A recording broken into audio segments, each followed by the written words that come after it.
Good evening and a very warm welcome back. We are back live again, finally here on a Tuesday night for the Armed Forces Virtual Racing Challenge. It's David Christie back in the commentary booth again with my good buddy John Knighton here at Brands Hatch, Indy. We've been all over the UK virtually so far, John. We've been to Oulton Park, we've been to Donington, Knockhill. Last time out we were at Silverstone. Tonight, Brands Hatch, Indy, a fast, aggressive, chaotic circuit.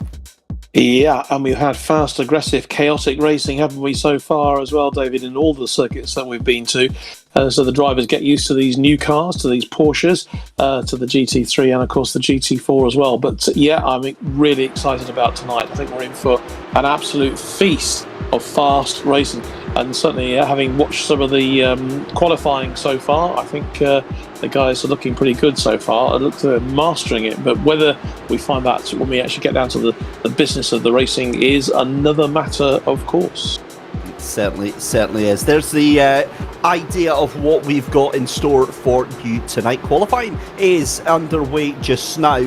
We're about 15 minutes away from our very first race, and then we have a 15-minute race there, and then we have a little bit of a break and another 15-minute race with a reverse grid chosen by a magic wheel that often throws a ton of surprises. Let's bring you up to speed with the championship so far, though. Craig Durrant in the lead of the championship overall on those driver championship standings, and yet again, John, it brings into play that big talking point that it's not about where you finish on the podium, it's about how you do with your consistency and your performance index. You can see there Craig Durrant in the top of the championship, looking a very commanding lead there, 30 points over Chris Darnell. Ryan Martin in third, Mike Chambers in fourth, Chris Boland in fifth, Michael Clough in sixth, James King in seventh, Ollie Waynes in eighth, ninth is Stu Etic, and Duncan Steele in that 10th position. But the GT4s,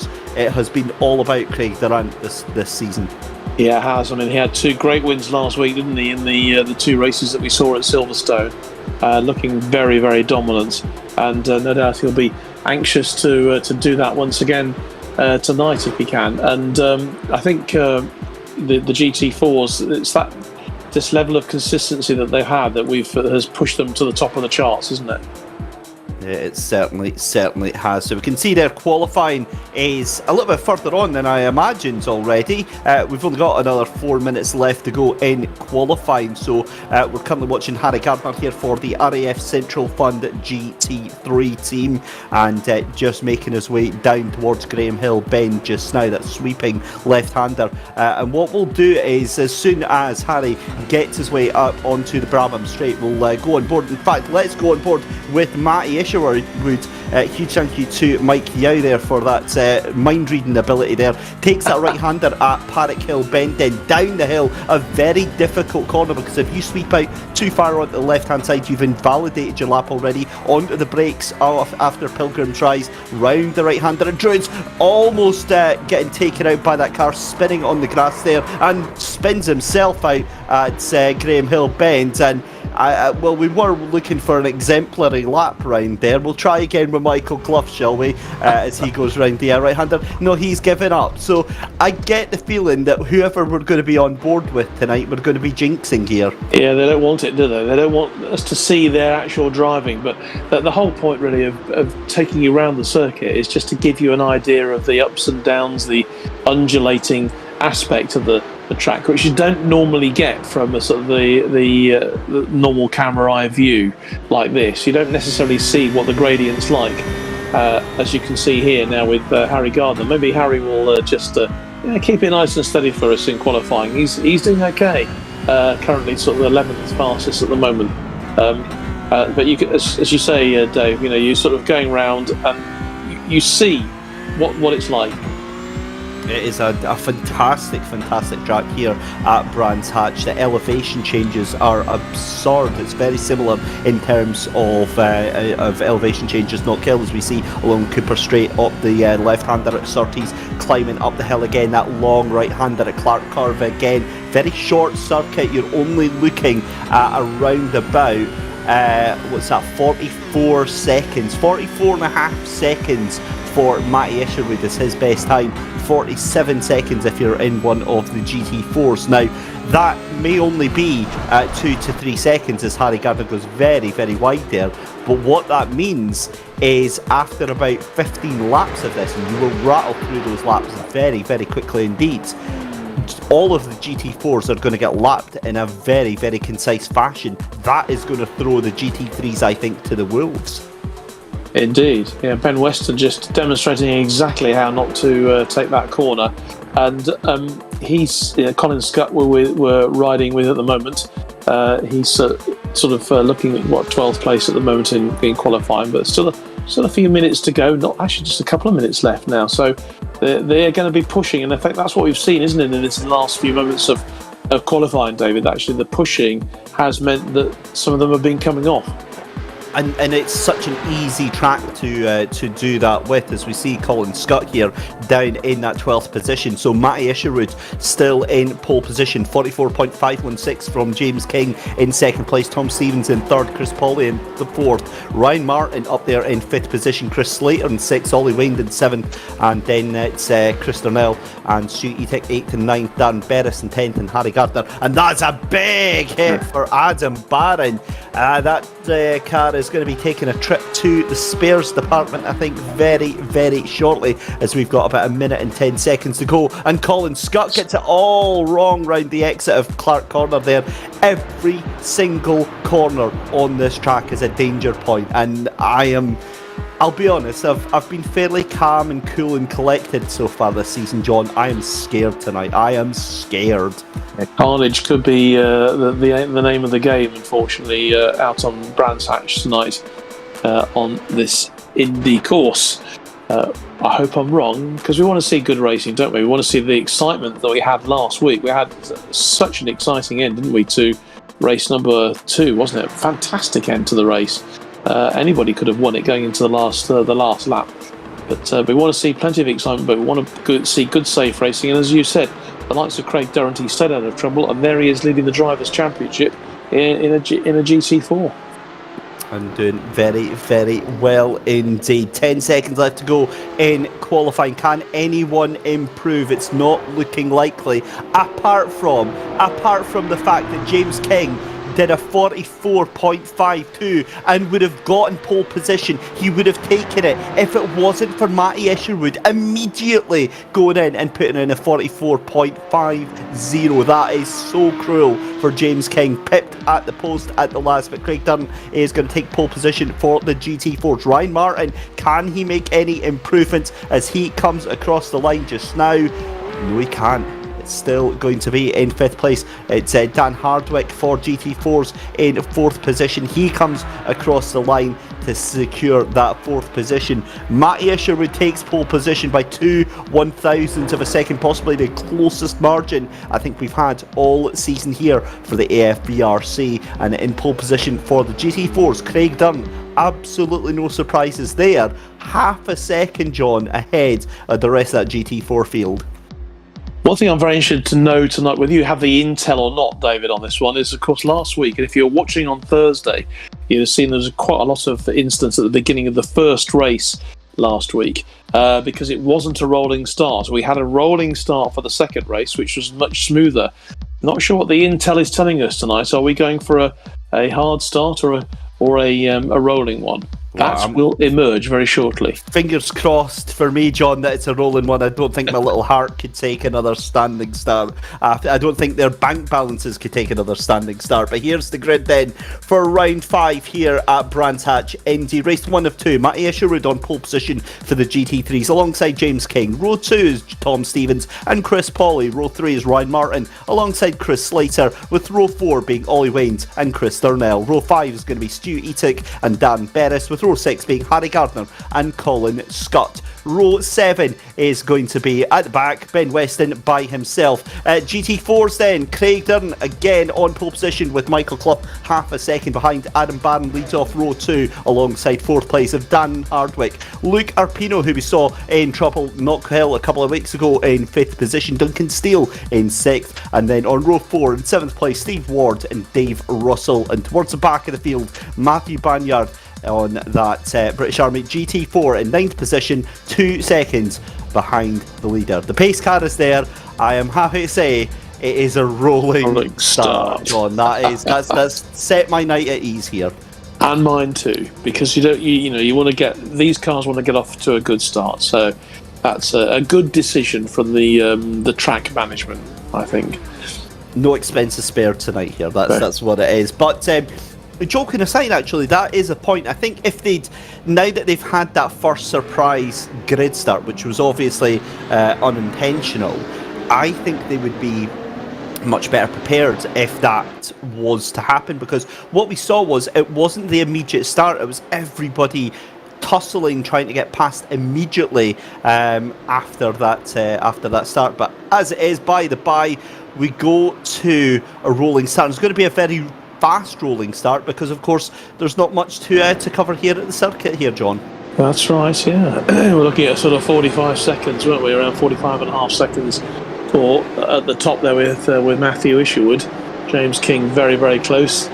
But this start's going to be fascinating, especially getting down to the first bend because, down to turn 1. Will they all be in one piece when they come out of it? Well, that is what we are about to find out as the cars come round. The GT3s anyway come round Clark car for the first time. It's going to be Matty Isherwood who will take to the lead of this group. He does so ahead of James King, and we get ready then. We've got about 13 of the GT3s. The noise about to get brought here at Brands Hatch Indy for round 5 of the AFVRC here on the RAF eMotorsports channel. The red lights are on and we go racing here at Brands Hatch Indy. That's a clean start for all of the GT3s. Whether or not they make it down to the bottom of Paddock Hill Bend in one piece is another matter. But look at the start from Craig Dunn already. He is away, and you might as well let him off because he is just going to be away and gone with it, John. That is a stunning start from the GT4s, and I'm going to touch the desk here several times. That is looking like one of the cleanest starts we have ever had in this season. Indeed, yeah. Well done to all the drivers, really, because that was very disciplined. Good start. But yeah, you're right, Craig Durham. What a start from him. He's in a league of his own, isn't he, in that GT4? He really is. But James King has snatched the lead from Matt Isherwood, I see, at the top of the GT3. So that's going to be a bit of a dogfight, I think, between those two, with obviously with Tom Stevens in third place. But yeah, King leads. That is an absolutely fantastic observation. Well done, John, because I didn't even see that one. And not only is he in the lead, but he's about 0.6 of a second. That was until he made a mistake coming up Pilgrim Drive and round Druids. That gap now down to 0.2 of a second here. Isherwood, I think, just relaxing a little bit, just letting King try and tie a noose for himself here, because all that pressure, all that anxiety of lap 1, lap 2 and being in the lead, it's a lot of pressure for King, and Isherwood, I think, he'll be quite happy to apply that pressure. And you know what, overtaking is going to be very limited, isn't it, because it's such a short course with so many twists and turns. I think it's going to be, there's very limited overtaking here. So unless there's lots of accidents and crashes, that's going to see, we may just be seeing how things might pan out. But this is very early days, yes, of course. But James King establishing, nearly half a second over Matt Isherwood. But not for much longer, because King has gone off and Isherwood has taken the lead with Stevens going second, Paulie going to third, James King dropping down to fourth. Yeah, that's exactly what we were saying there. All that pressure applied to himself, and it's going to happen. It's going to either make you or break you, and that is what happened. And Matthew Banyard did. It looked like got an absolute wallop from Ward behind. Steve Ward recovering onto the grass, so he might just have missed him there, but that was super close. Meanwhile, back with the GT3s, Matty Isherwood into the lead, and that looks like Chris Slater having a look up the inside. Takes that position away from Chris Thornell, and that was as smooth as you like, as cool as you like. But that GT3 battle for the lead definitely not over, because we've now got some new contenders up at the front as well. Tom Stevens fancies having a go at that 89. Let's have a look at what happened to Ben Weston. Oh, that is a scary moment coming up onto the top of that corner there, straight into the wall. And that is, that's not what you want to be having happen, even if it's in a sim here, John. No, that's right. Yeah, not a lot left of those front tyres either. Matt Isherwood has pulled himself ahead. He's nearly a second clear now of Tom Stevens, so he's going very well with Duncan Steele at the moment. And he's just had a little bit of a coming together there. Decides to go into the pit lane, not voluntarily though. I mean, 10 out of 10 for style points, I guess, on that one. He made that look very, very good. Meanwhile, back to the battle then. This is for third position and second position. You can see Tom Stevens leading Chris Pawley. Pawley's going to get a good run out of this corner, possibly going to get the run towards the start-finish line. Can he duck into the slipstream? He thinks about going to the inside there into turn number 1. It's not going to happen down into Paddock Hill Bend here, as we've got 4 minutes on the clock. This is what happened with James King then, and this is coming out of the Graham Hill Bend. Just goes too wide, too eager on the power, keeps the foot in, tries to keep it going. And to be fair, that's an excellent recovery there, John, from James King, because that could have went so much worse. Yeah, he did recover extremely well, because he could have gone in all directions there. He could have had all 4 wheels going in different directions, but no, he's done well. And he's kept himself in the hunt there. He's only 1.7 seconds behind the leader at the moment, so there's still plenty to play for here. What's Steve Ward been up to? Just looking at him, riding with him now, he did cause collision then. That was with the GT4 at the back then. That was Matthew Banyard. I know, if you remember, John, we weren't sure from that camera angle originally whether there was contact. Safe to say that was a crunching bit of contact there from that car behind, and somehow he was his own worst enemy. Steve Ward was the victim in that by himself. Yeah, a bit of a crash bang wallet, wasn't it? It's just sent Steve Ward right to the back of the field at the moment. Michael Clough also decided to get in on the act as well. And he's gone off too, but he's actually recovered very well there. Great recovery from Michael Clough. That could have been very serious, but he's done well. Yeah, that was a great recovery there. I'm trying to figure out who that was there, actually. Whether or not that was Dave Russell that got involved in there. We'll keep our eyes out for that. But or was it Luke Capino? Yeah. Oh, yeah, that's actually who I was trying to figure out. Yeah. Tom Stevens, though, he's in a bit of a rock and a hard place here, because he's got Chris Pawley just up in front of him. Is that one of the GT4s that's blinking away here? This is going to be very, very sketchy here, as about 5 GT3 cars try and get past a Houdini of a GT4 car that appears, then disappears into contact as the GT4 tried to turn in on one of the GT3 cars. You can't do that. Thankfully, the GT3 swatted that car off like it wasn't even there. Well, especially if you're being lapped, you've got to be so careful, haven't you? And the GT4s are now being lapped by the GT3s, who obviously have caught them up as we into lap 9 here of our 15 minutes. And I think we could see a few more fun and games as there's a bit more of a concertina effect coming up. But Tom Stevens, he's doing okay, keeping that third place, keeping himself clean. Chris Pawley just ahead of him, and Matt Isherwood still has the lead, with James King trying to work his way back after that mistake that cost him the lead. Yeah, and it really did cost him so badly there. You can see the 14 of Duncan Steele just moving out of the way with the GT3s as they come pounding into that first corner there. You've got another GT4 on the outside there, again doing the reasonable thing and moving out the way here. But have a look at Tom Stevens then. They're side by side going into Druids then. You've got 3 cars almost battling it out for this position here. This is for 3rd, 4th and 5th position. It's going to be Tom Stevens, James King and Ryan Martin here. And quite honestly, John, you could throw a blanket over this crowd here, because they all want that position. Yeah, they do. But the person who's benefiting the most, I guess, is Matt Isherwood, because he's got the lead now. He's out in front. These two are, there's this almighty scrap to get the 2nd, 3rd and 4th places.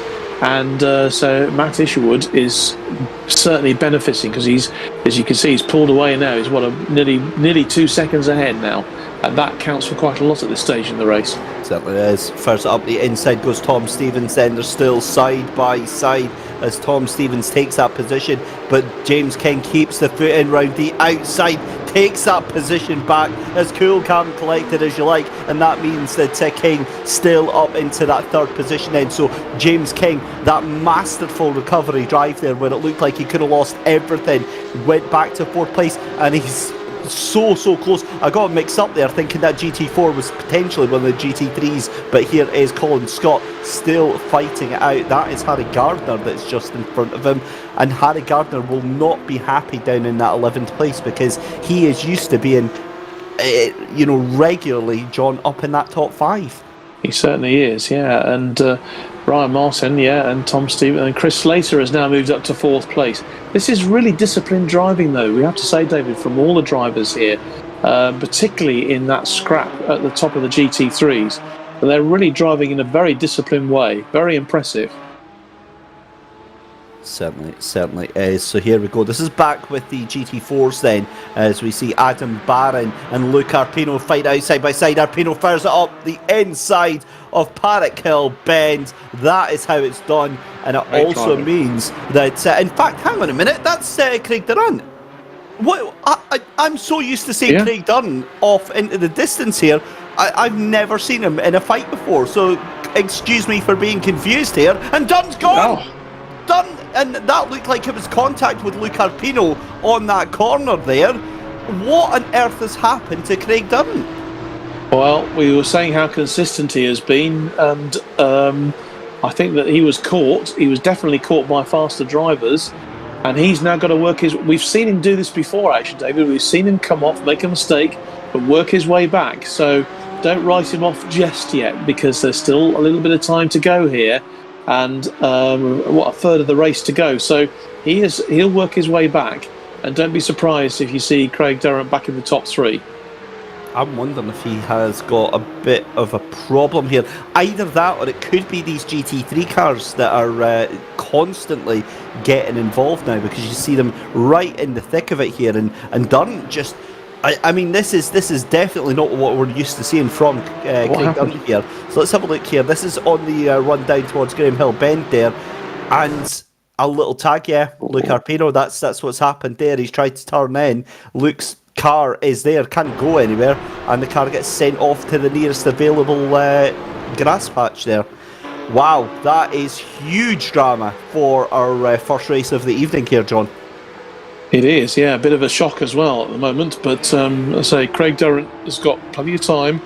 He can work his way back into that race. And what's going on at the top of GT3 at the moment? Well, you've got Matt Isherwood still leading with Chris Pauly in 2nd place. James King worked his way back to 3rd, and there's Chris Slater in his, I think, what is probably his best position so far, isn't it, in this series? We've not really seen too much of Chris Slater so far. There's a replay of Colin Scott getting a little bit of the curb on the way down the hill. I get the feeling that this is going to be into Druids. Oh, lock up the brake there and just clips that car in front. That's an unfortunate accident where, he gets a first-class ticket to the scene of the accident, and thankfully no major damage for that car there. But you see when the GT4 is getting put a lap down there, that's the 22 of Michael Clough. So that is all the way up into 3rd place. Now Craig Durant then all the way down in 5th position in that GT4, and Duncan Steele looks like he might be struggling. Either that or he's got connection issues there. But Duncan Steele fighting it out with Dave Russell just now with 3 minutes left to go in this first race of the evening. The gap is starting to stretch between Matty Isherwood and Chris Pauly, so that lead of the GT3 race looking nice and comfortable for just now. You can see Chris Pauly and James King just making their way down turn number 1 just now. In the GT4s though, I think, John, quite honestly, Adam Barron will take this win and literally rip your arms off to take it. He will be delighted with that. He will. Matthew Banyard doing a little bit of ice skating, I think, on the track there. A very nice double pirouette there as he tries to sort of steady the car up. But yeah, Chris Pauly as well going well. And James King back into 2nd place. So remember, this was basically how we started, wasn't it? With Matt Isherwood and James King 1 and 2. Dave Russell, he's making a bit of a mess of the sand there, and that will not do his position any good whatsoever. Craig Durrant still in 5th place in the GT4, so it looks like he's going to be missing from the podium here, doesn't it, David? And that will be a bit of a surprise. For sure. I mean, he's just on a faster lap by about 0.6 of a second ahead of Dan Hardwick, but it's all going to count for nothing because at the end of the day, he's got a minute and a half left to try and undo the damage. You're not going to take 6 seconds out of that here. And Matthew Banyard again out of Druids, and less ice skating and more... well, I think he's going to need some ice after that one because that was a hard hit into the wall there. Yeah, I think he'll be looking to get a cup of coffee and a chill after. I think he needs a glass of milk and a lie down, definitely. Yeah, definitely. A dark room, John. Yeah. But he'll be back. He'll come back. But Craig Durrant's still 5th with, Andy Barron looking good, doesn't he, now for that top spot in the GT4, and Luke Arpino as well. A good 2nd place for him. Luke, of course, got 2nd place in the first race last week behind Craig Durrant.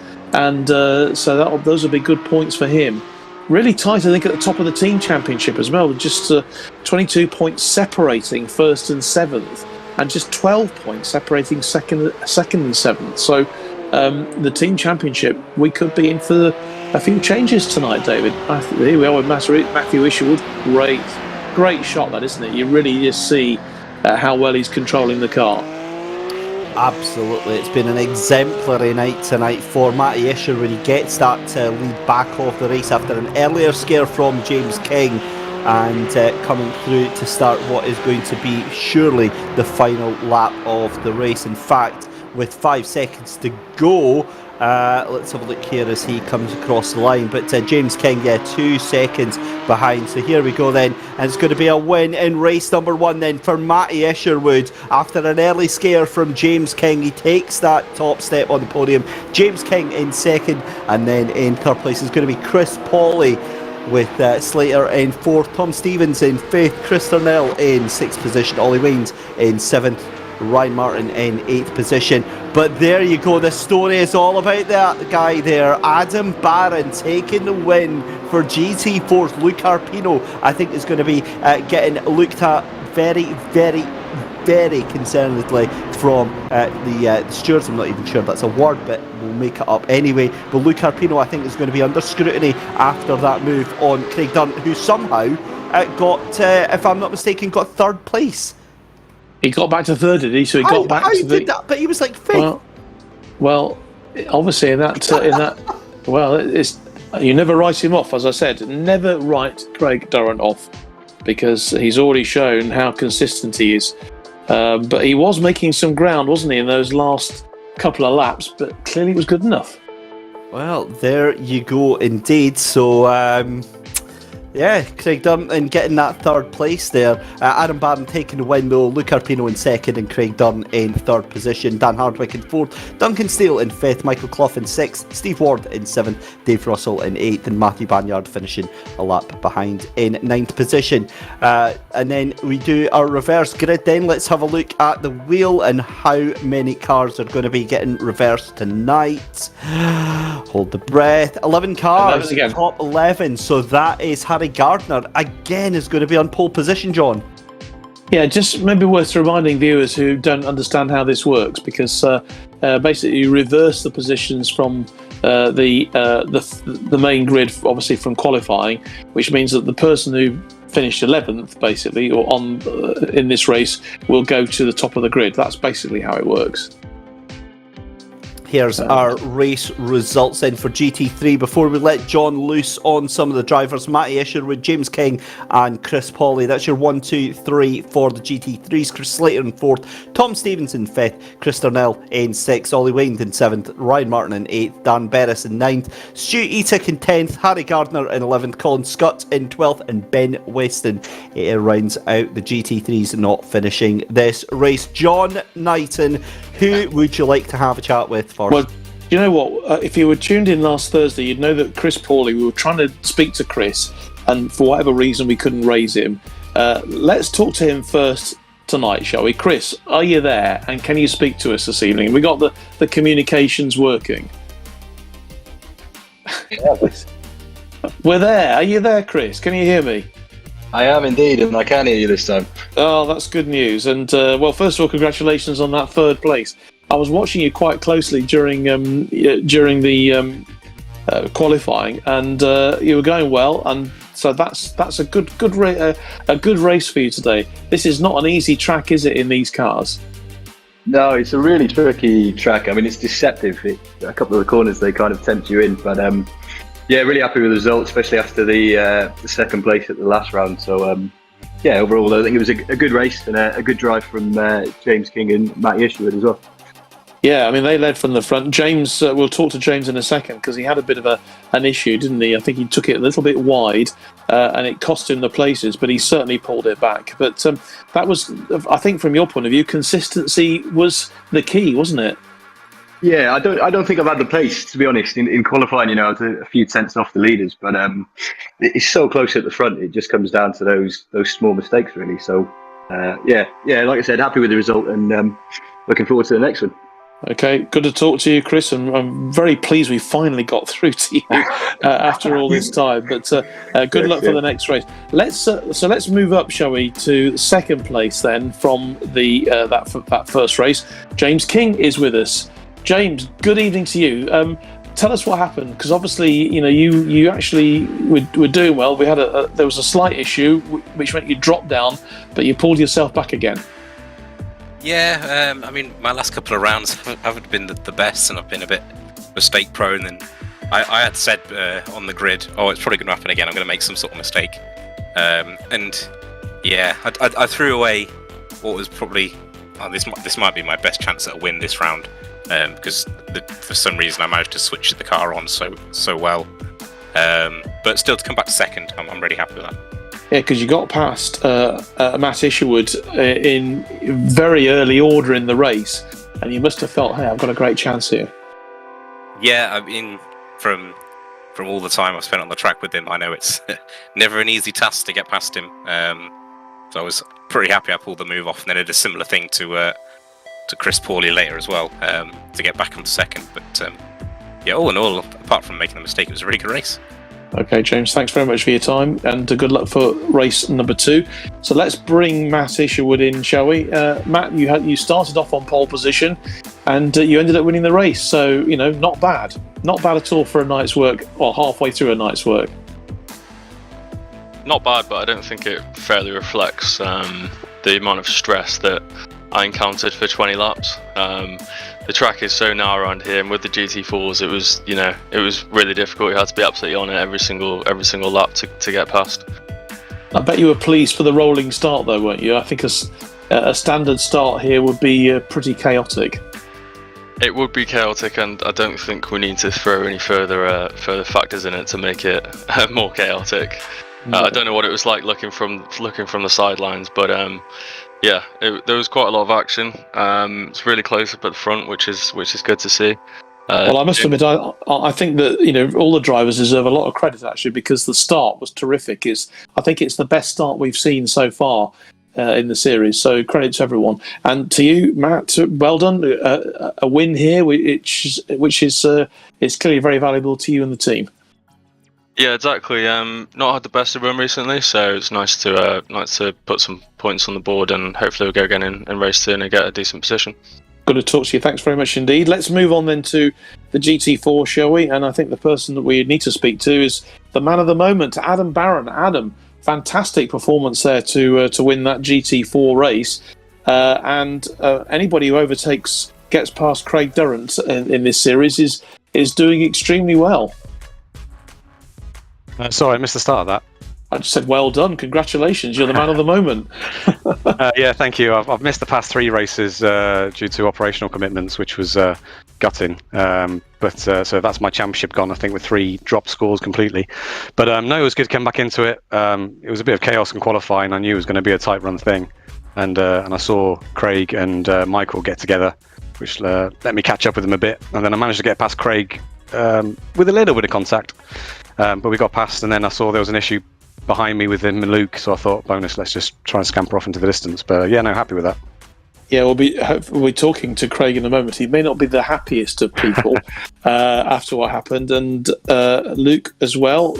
Well done to you on that. It was a really good performance. So to get that win, Adam, and really after having been away for a couple of weeks, you'll be really pleased with that. Let's bring Luke in if we can. Luke Arpino, are you there? Because Luke, tell me. Do you think the stewards might be having a bit of a word with you?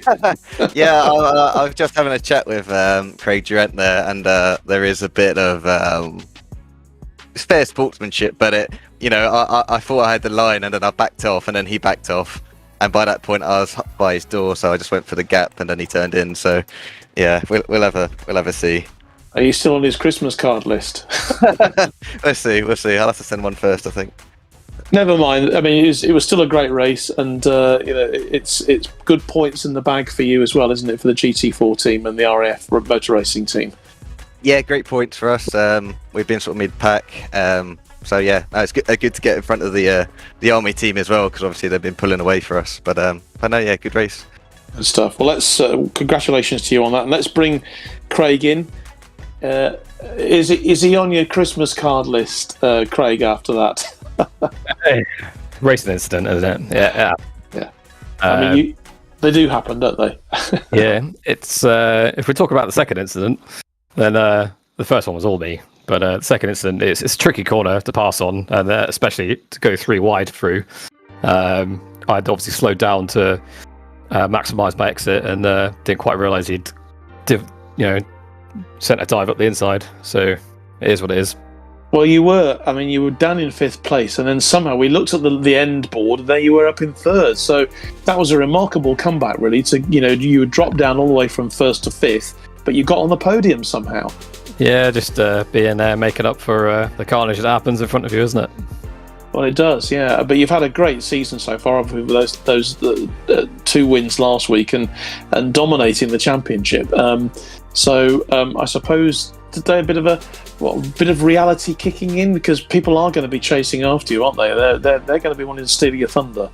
Yeah, exactly. Yeah, I feel absolutely gutted for taking Michael out. It wasn't intentional. I didn't mean to, and missed out on a really good race. So gutted. Well, good stuff. You've got a 3rd, so congratulations on that. And looking forward, obviously, very closely coming up very soon to the second race of the evening. Yeah. So well done, gentlemen. That's all of the top 6 we've spoken to, the top 3 in each race. And I think we heard some pretty honest answers there, David, if you don't mind me saying so. Yeah, we certainly did. I think everybody was very upfront about how they felt during that race, and some great interviews there, John. So a huge thank you for that. I think what we'll do for just now, though, we'll take a very short commercial break. We'll be back to build up for race number 2. Do not go anywhere.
So a very warm welcome back, and on cue, Matty Isherwood spinning out rather dramatically and stylishly in front of the camera, John Knighton, as if to make a point there. But a fantastic race one. We're in for one hell of a race too, and the drivers out there getting a little bit of warm up done before we get going again.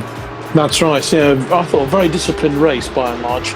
There were a few little comings together, but I think they did extremely well, the drivers. And all credit to Matt Isherwood and to Adam Barron, the respective winners in the two groups. Matt Isherwood, he lost the lead early on in that first race to James King. James King then had a few issues of his own. Tom Stevens was in there, and Craig Pawley as well ended up getting the third spot with James King second. And then Adam Barron, well, that was interesting with Luke Carpino as well, and Craig Durrant, as we say, a man, Mr. Consistency, knocked off his perch slightly, but he still got back to third, which I think that had us both surprised, didn't it, David? It certainly did. It will obviously impact his consistency rating, but the great thing about his position, the great thing about all that hard work is that he can afford to have that. He can afford to have a race where it doesn't all go his way. But more importantly, what I want to know is, right, he was half a second ahead in pace on qualifying, and he was stretching away. He was out by about 3 seconds. So what brought him back to that GT4 group? Because every single race we've seen, John, he's been out and away and nobody's been able to catch him. So that's what my concern is. What had happened to put him off his stride and to throw him back to that pack? But it looks like practice is over. It looks like that ghost is going to have to be settled well and truly into the past as we get ready to go for our second race. As confirmation then, Harry Gardner in pole position as a result of that reverse grid there, alongside Stu Etic on the front row. Row 2 in third place is going to be Dan Berris, with Ryan Martin, Ollie Wayne and Chris Darnell line up 5th and 6th on row 3. Row 4 is going to be Tom Stevens alongside Chris Slater, and then row 5, Chris Pawley alongside James King, a man who would have been king in that first race if it wasn't for that issue coming down Graham Hill Bend. Matty Isherwood, your winner of the first race, alongside Colin Scott in row 6, and then at the back is Ben Weston, who DNF'd that first race. Matty Banyard in the pole position place for the GT4s alongside Dave Russell. And then on row 2, Steve Ward alongside Michael Clough, Duncan Steele with Dan Hardwick in 5th and 6th, Craig Dunn in 7th, Luke Arpino in 8th, and Adam Barron in 9th position. Place your bets now, ladies and gentlemen, because I get the feeling this is going to be a spicy one. Yes, I quite agree. One person we haven't mentioned, of course, is Matt Chambers, who is not able to race tonight because of his work commitments. He won, of course, the first race last week, and I'm sure if he's able to, he'll be tuning in just to see how his rivals are getting on. So wherever you are this evening, Matt, hopefully we'll have you back next week. But it's again, I think the rolling start we're going to have, and I think it's the right decision. Definitely the right decision. I think it certainly made for a clean start last time. Hopefully we'll get that again.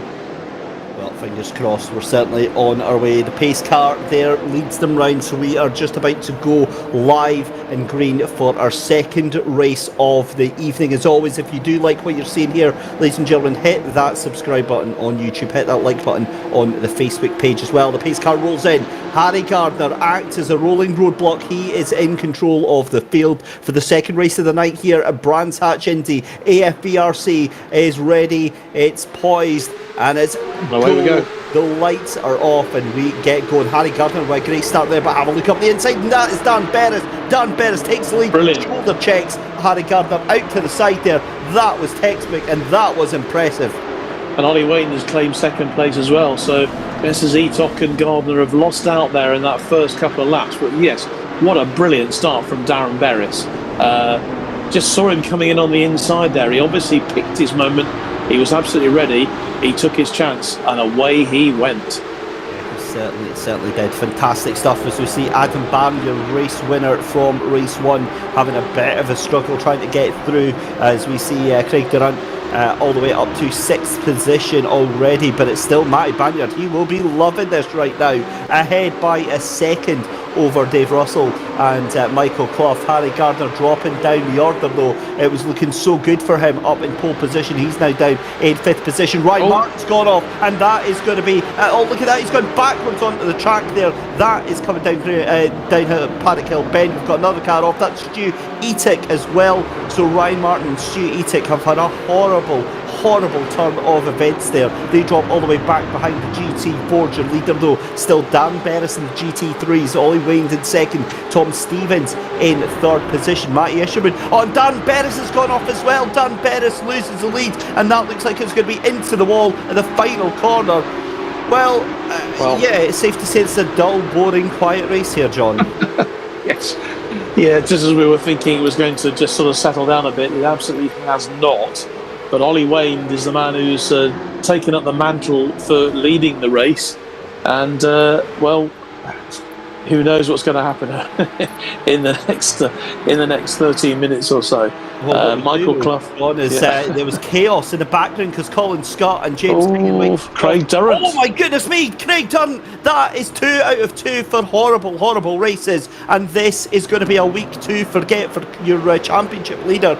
Craig Durrant into the wall. That is going to be heavy damage on that car, and he's going to be very lucky if he can continue that race. Well, yeah, I don't know what happened there. Maybe we can see a replay on that in a second, but he just seemed to lose it, didn't he? Going off onto the wall. Let's have a look at the James King as that's quite nasty as well, isn't it? James King getting involved there as well, and it's it's just no way to look, do you, with what's going on around the course. And this is Adam Barron here. What happened to Adam? Well, he was taken out, wasn't he? Or there's certainly a bit of a coming together, twice a bit of a coming together there. So Adam Barron, I think he sort of rescued the situation a little bit, but Craig Durrant is in the pit at the moment. He's in pit exit. So is that going to be his race done? We'll see. To be fair, though, I am very, very impressed there with that GT4. There's Ryan Martin having a bit of a moment there. But to see as Ryan Martin, that is such an unfortunate place to spin that car there. You hate to see it. But to see Adam Barron, he was getting muscled out onto the grass there, and he wasn't having any of it. He gave as good as he got, and he still got that position back. So, fair play to him. Like you said, making the best of a bad situation. Matthew Banyard has crashed. He is off the track as well now. So that is a bit of an F moment, as Dave Russell is off as well, and it looks like they're off at the same corner.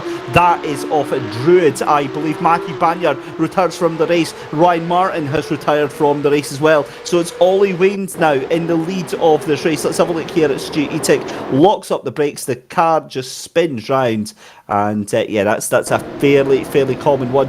Ben Weston now has had a moment. He's went off the track, and that's going to be at Druids as well. Oh, wow. Look at Adam Barron, though, in the GT4. He's in 2nd place. He's only 4 seconds behind Michael Clough. He's having a great race, isn't he? What's happened to Darren Berris? Yeah, Darren, it all went a bit wrong, didn't he? As soon as he took the lead. This is where he went into the alcove and crashed into the barriers there. And that's obviously cost him a lot. But Darren had the lead, for a lap or two. He's dropped down now to 7th place. Ollie Wayne, though, still has the lead. And he's just under a second ahead of Tom Stevens. And then Craig Tunnell in 3rd place. Matty Isherwood climbing again into 4th. Harry Gardner, of course, who had the pole position. He had a bit of a coming off, but he's up into 5th. And Chris Slater taking 6th place. So it's all to play for still. Very much with Michael Clough leading in the GT4. Adam Barron, as we say, Darren Berris. Darren not having the best of afternoons or best of evenings at the moment. I think he'd settle for having 2 wheels that pointed the same way at this point in time here, John. That was a bit of a horrible moment there. And there's Colin Scott. That's what happened to those 2 cars there. Colin just jumped over the curb there, ended up going back. I'm not a fan of seeing that. I'm not a fan of seeing the cars just rolling back onto the track. Fair enough, there was nothing coming on, but yeah, I've seen it too many times where the car just rolls straight back into oncoming traffic there, John. Yeah, And you don't really know where to look, do you? This is Colin Scott just pulling himself off. My goodness me, that was close.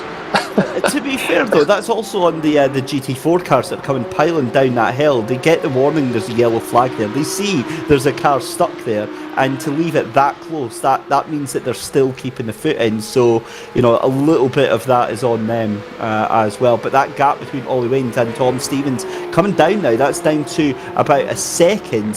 So it'll be interesting to see whether or not that lead is going to change as well. Keep an eye on Matty Isherwood. Stu Etic has gone off track. This is Dan Hardwick though, again coming down the hill up towards Druids here. Is it going to be a lock-up of the brake just too late? And yep, boop. Oh, nudge as well. To be fair, again, both of them get away relatively unscathed out of that. That's just rude. That is what that is there, John. Just rude. James King. He's having some fun and games, but he is working his way through the field at the moment. He's up to 7th place now, and challenging for a position. Luke Arpino. What's Luke been up to? Oof. And that's just missing the crash barrier, missing the fence there. So he's don't know where to look. It's just literally one thing after another. Everything, yeah. you were saying there, where's Luke Arpino been up to, and it's like, well, almost the tyre barrier. That's where he's been up to tonight. Thing is, it could have been so much better, but Adam Barron, though, as you pointed out earlier, 2nd place. Here's Dave Russell. Now, Dave Russell was in the pits. I think Dave's actually retired from the race here. This is into turn 1. That's unfortunate. That is unfortunate to see him clipped like that. Yeah. Oh, and a huge hit. See, that's what I mean. I don't understand that. You get the yellow flag, you see that there's a car stranded in the middle of the track. You know, common sense would say, John, lift off, put on the brakes, ease it off, just take the 0.3 of a second hit that it's going to be. Otherwise, that's your race ruined.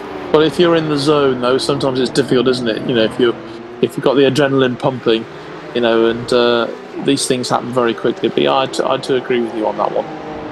He could have done a bit better, definitely. Ollie Wayne still has that lead, and the lead has remained about round the 2nd mark, isn't it? And Tom Stevens not seeming to be able to make any ground on Ollie Wayne at the moment.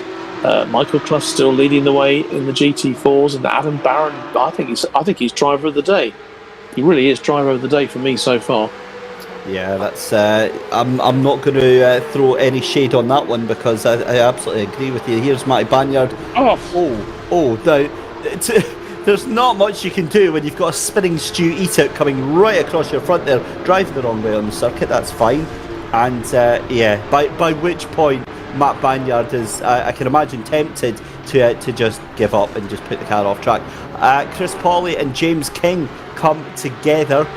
So they are going down the order as well now, and so we see Tom Stevens recovering back onto the grass here. Just about 1 second behind the race leader Ollie Waynes here. Have a look at this. That is on one of the GT4s there, and you've got Matty Isherwood up to 3rd position, and we are already more than halfway into this race. This is James King. Let's have a look. I'm scared. That's 2 teammates. No, not like this. That's going to be a very awkward conversation at RAF Motorsports in the post-briefing room. Yeah, that's a bit awkward, John. Yeah, an expensive conversation, I think, as well. When they have to start rebuilding those cars. But yes, it's been a bit ill-disciplined, isn't it, this second race? I was so impressed with how majority of the drivers got in the first race, but they've really just sort of let their hair down a bit in the second race, and it's certainly cost them. I think points are going to be very hard to come by for the majority of the drivers today. You know, good points in that championship. Yeah, for sure. But just over 4 minutes left to go in this race, then second race of the evening here at the AFVRC on the RAFE Motorsports channel. We will be back next week for more of this absolutely enthralling action that we bring to you every week. It's been a fantastic season so far, and we head off to Spa. We are off to Belgium next week. and it is going to be the Grand Prix layout on that one. But as I said, 4 minutes left to go. It's still Ollie Wayne who will be delighted. He will be over the moon to take the top spot on here just now, but he's been hunted down. Tom Stevens wants to take that position from him, and never ever count out Matty Isherwood. He's now just a second behind the gap, and Matty Isherwood gets ahead, and Tom Stevens gets absolutely sent into orbit there. That was Chris Darnell that hit the rear end of him there. Chris Slater makes a move as well, and it all goes horribly wrong for Tom Stevens, and now that win for Matty Isherwood doesn't look so ridiculous now. Meanwhile, it's still Michael Clough in the lead of the GT4s from Adam Barron, 3.8 seconds, so that one looks like that might be done barring any mistakes from Michael Clough there. And then in third place, Dan Hardwick. So again, it's all changed at the top for the GT3s and the GT4s as we've got 3.5 minutes left to go. And your championship leader, it's now not looking so rosy because it has been a horrible week for Craig Dunn. And I've got to be honest, I don't think he's going to be best pleased with how this week has gone here, John.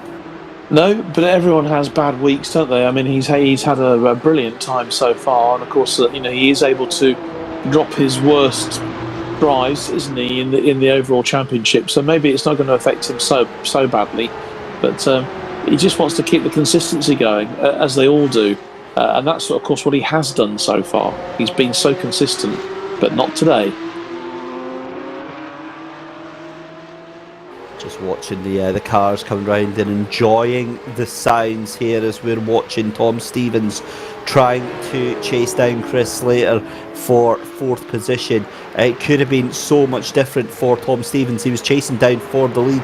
That is not going to be happening now with 2.5 minutes left to go. That dream is well and truly sailed here at Brands Hatch Indy. Meanwhile, that is Paulie getting ahead, Chris Paulie ahead of Harry Gardner, and instantly gets the favour return. Paulie goes off the track, and that is going to be at Graham Hill Bend, and that moves him all the way down. So Ollie Wayne's now having to fight off Matty Isherwood, and this is an awesome race. And to be honest, John, I think the tail end of this race has been much better than the start of it. Yes, it has. Yeah, it's been a bit. The drivers have settled down, and I think they've realised, hey, come on, this is all this toing and froing and making ridiculous moves is not really helping the competition, not helping anybody, and it certainly isn't helping the drivers themselves. So you're right. This is how the first race started. So the second race is finishing in the way that we want to see. Let's have a look then. Around the outside goes Chris Slater trying to take that position. He gets it done from Tom Stevens. Tom Stevens dumped back down to 5th position, and thankfully that's the only places they're going to have to worry about because the car in front of them, that is Matty Banyard. Meanwhile, here is Harry Gardner trying to fight off James King, never round the outside, but I tell you what, he's got a chance because he gets a good run out, does James King. He's going to duck into the slipstream here, and we're on to our final lap with just 50 seconds to go here in the race, John. I know, very exciting, isn't it? And it's just really hotting up there. But Adam Barron's still second. Michael Clough leading the GT4s. Ollie Waynes has done really well, actually. He's kept that lead really for the majority of the race. Can he hold out for the last few moments? It looks like he can, with Matt Isherwood second and Chris Darnell in third place. Onto the final lap now. Chris Slater, who was 4th in the first race, he's trying to get himself onto the podium, but I don't think he's going to do it because he's 3 seconds behind Chris Darnell. So it looks like this is how it's going to be. But look at this; it's neck and neck at the moment. Matt Isherwood really on the tail of Ollie Wayne. This could end badly, but it could end. Who knows how it could end? Let's keep an eye then round the final corner then. It's all looking really good for Ollie Wayne. Just one corner left to go round Clark Corner, but have a look at Matty Isherwood. He tries to get the drive off the final corner. He's going to try and get the cut back, but it's all in the bag for Ollie Wayne to take the race win in the GT3s, but only just by 1/10 of a second from Matty Isherwood. It's then going to be Chris Darnell in 3rd position. A brilliant end to the race. Tom Stevens is going to finish in 5th, Chris Slater in 4th. James King finishes in 6th position. Harry Gardner is going to finish in 7th after starting on that pole position. Dan Berris in 8th, Chris Pauley in 9th. Ben Weston will finish in 10th position. Colin Scott will take 11th. Stu Etick in 12th. Michael Clough in 13th position. But it's Adam Barron who will take 2nd place. Michael Clough taking that GT4 win there. Dan Hardwick taking 3rd place in the GT4s. Craig Durrant getting back up to 5th place. That is a reasonable recovery drive given how hard that was a hit onto the barrier there. But Duncan Steele into 4th after that earlier issue in race 1. Then Steve Ward, Luke Arpino in 6th and 7th position as well. Dave Russell in 8th, Matthew Banyard rounded out the GT4s 3 laps down in 9th position. Moving on to the GT3s then, it's Ollie Wayne taking the win here at Brands Hatch Indy from Matty Isherwood after a stunning lights to flag finish there, and Chris Darnell in 3rd position, Chris Slater in 4th, Tom Stevens in 5th position, James King in 6th. Harry Gardner started on pole, finishes in P7. He was down to P9, so that is a decent comeback towards the end there. Dan Berris in 8th, Chris Pauley in 9th, Ben Weston finishing in 10th position with Colin Scott in 11th, Stu Etick in 12th position, and Ryan Martin at the back of the field, DNF. Race 2 out of 2 done here, John, and wow, what a night we've had. It's been very exciting again, hasn't it? Yeah, certainly for me, Adam Barron, I think in the GT4s has had a great night, finishing 1st and 2nd. Not such a good day though for Craig Durrant in the GT4s. As for the GT3s, well, Ollie Wayne, good to see Ollie back at the top of the podium again. He's done really well there, and Matt Isherwood getting a 2nd place to add to the course that he won, didn't he? That first race. So a good night for him. And also for Chris Darnell, it's been a good evening for him. I think we've got a few people lined to have a chat with very shortly. And I think good driving all round tonight, and lots of excitement for us to get excited about, David. And didn't we just? It really was fantastic stuff. It was awesome to see. But as you said, we've got loads and loads of drivers. So, I mean, you're spoiled for choice, John. Who would you like to speak to first tonight? Well, let's talk to Ollie Wayne first, because we haven't spoken to Ollie so far in this championship. But he's got the win tonight, and I'm sure, Ollie, you're very, very pleased with that. Yeah, it's about time, isn't it? After last week, I was going along thinking, not tonight, not again, when he was catching me. I wasn't going to remind you of what happened last week, but yeah, you've nailed it tonight, and you led for a substantial part of that race. Yeah, I still didn't give myself much time to practice, so I was really surprised I found myself in the lead. And I saw Matt come in, and I knew he was quicker than me. He's usually is anyway.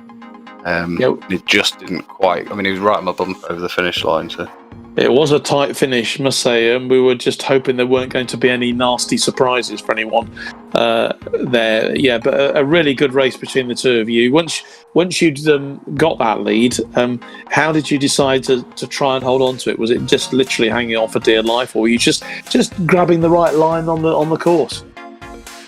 Well, at first, I just thought I'll try and look after the tyre a little bit, and then once Tom had his little incident, and I knew Matt was behind me, I was like, right, I need to get the foot down here. I knew he's quick, and then my tyres went off again at the end. I need to look at the setup a little bit to see if we can stop that happening. Well, what one to look at for next week anyway for Spa. Let's congratulations to you, Ollie. Great win tonight. Well done. Let's bring Matt Isherwood. Let's bring Matt in again. We had a chat earlier on, Matt, but a first and a second, that's not a bad night's work for you. No, it's all right. Obviously, prefer two first, but at least it was Ollie that won the second race. We're in the same team. We've been sharing setups and that kind of thing, so I kind of knew what our cars were going to be doing towards the end of the race, and both of our rear tyres just went off massively, so it's just a case of keeping on the road really and collecting the points. So you weren't following team orders or anything like that? No, I did say to him on the chat halfway through the race, I was like, don't worry, I'm not going to do anything stupid. And then I got closer and I was like, I could send it up on the brakes, but, I didn't quite get close enough. Maybe one or two more laps, but, still a good result. Yeah, good stuff. Well, congratulations on that. Let's bring Chris Darnell in after a very good third place, Chris. And tell me about your race, because I think half the thing about it is consistency, and he was certainly that tonight. 2 seconds. We'll make sure he's actually in the room here. Is Chris there? I see him on my list. Oh, he is there. Chris, all right? Can you hear us? Well done. Good third place. Good third place for you tonight. Yeah, it was. I got 6th in the first race, and then this one was. It was the normal reverse grid, trying to stay out of any carnage in the first lap, and I think there was 3 of us went away, and then Matty came charging through. So I thought rather than fight him for the whole race, I'd just let him go and see what happened. Well, and it's valuable points for the team as well, for the British Army GT3 team as well. So, sometimes you just have to play like that, don't you? And just aim for what you can get rather than get mixed up in the carnage. And particularly as you because you're that much faster than the GT4s, you are going to come across them as you lap them, and that actually can add to the excitement, shall we say, from a commentator's point of view, when you start coming together. Yeah, I mean, this track though, there's not actually that much difference, so it's hard to get past them. But I was surprised how clean it was, to be honest. I don't know what else happened, but from my point of view, it seemed pretty clean. Everyone giving people space and getting round. Well, we have plenty of excitement, I can promise you that. When you look back at the replay, I'm sure you'll see it, Chris. But congratulations on that third place. A good night's work for you. If we can move across to the GT4s now, and we've certainly got Michael Clough on the line. Michael, good evening, and congratulations on that first place. You'll be very happy with that. Yeah, it feels like redemption after race 1. Getting in the lead and then immediately losing it through a bit of contact, and then getting back to P3 and then losing P3 due to someone else as well. So yeah, race 2, it was satisfying to keep in the lead, maintain really consistent pace. Overall, the race I wanted out of race 1, to be honest.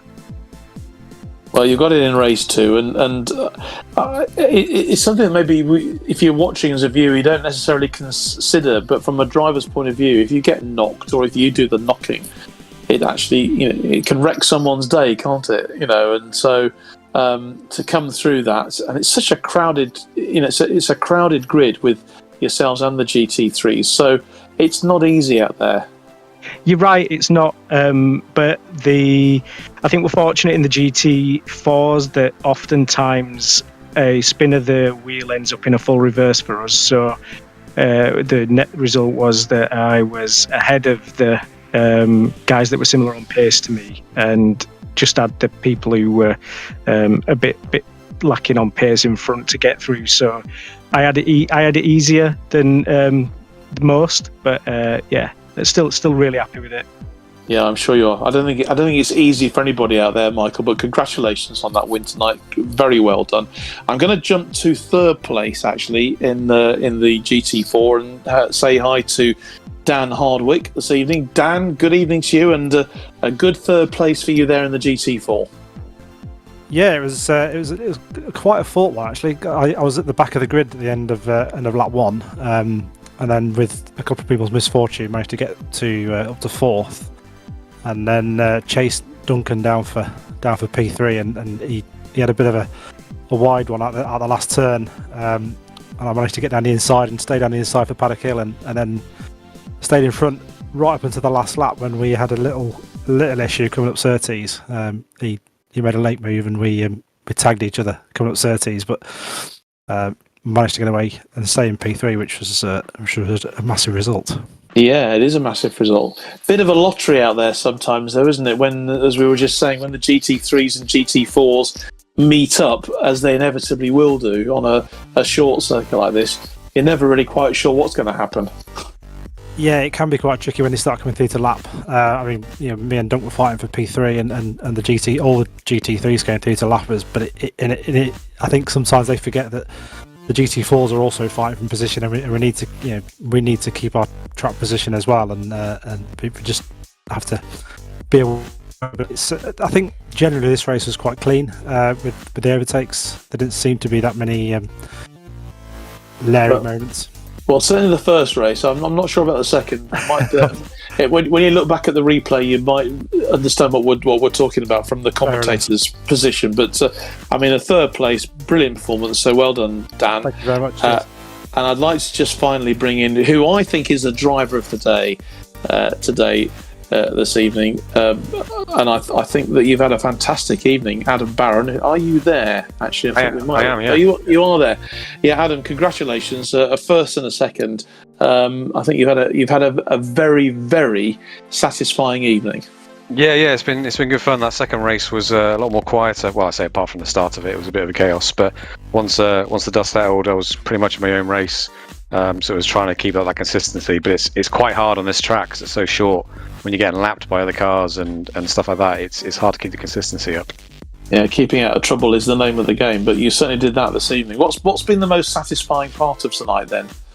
I think it's just the competitiveness of it. Obviously, in qualifying, everyone's on different paces. Like Craig is in the league of his own, but when it comes to the races, that consistency does play into the factor, and you can actually always have someone to race. So it's always good racing here. I think it's a night to forget as far as Craig's concerned. I'm sure that he won't be remembering this with too much love and affection.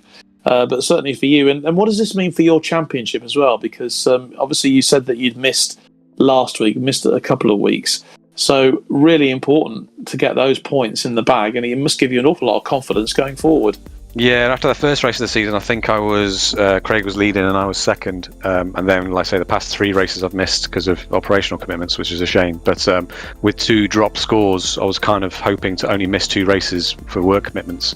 So now I've missed 3. I'm already a race down, if you like, with 0 points. So I just have to hope that I can keep up this for the rest of the season, not miss any more rounds, and hopefully some of the leading contenders will have a bad weekends. But we'll be keeping a very close eye on how you get on. But congratulations on a great night, first and a second. It is excellent by anybody's standards. That was Adam Barron there, who we've obviously spoken to a couple of times this evening. And congratulations to all the drivers tonight. David, they've certainly given us plenty of entertainment, haven't they? Entertainment being the words. A big emphasis on entertainment tonight here, John. Fantastic, enjoyable, and fun and frivolity for the whole family, I think. My goodness me, does this blow the championship wide open as we head towards the halfway point. We come back, though, this time next week, we head to Spa for the Grand Prix layout. 22nd of... it'll be the 29th of March, of course, because we're a week behind. But we will be at Spa, and what an event that will be. All eyes are going to be on Craig Durant. Can he recover after this horrendous night here at Brands Hatch? But I guess all that's left to say, John, is a huge thank you to you. What a night we've had, and lots and lots to talk about. Absolutely, yeah. Thoroughly enjoyable, and hope that you'll be able to join us again at the same time next week. And hopefully a bit more of the same, David. Yep, fingers crossed. And a huge thank you as always to our production team behind the scenes, the one-man band that is Mr. Mike Yao from ASR and Sim Sports Solutions. A huge thank you to RAFE Motorsports behind the scenes for all of the logistics work. Thank you as well to all of you out there at home for watching. Thank you to the drivers for taking part, and we'll see you same time next week for more madness at Spa.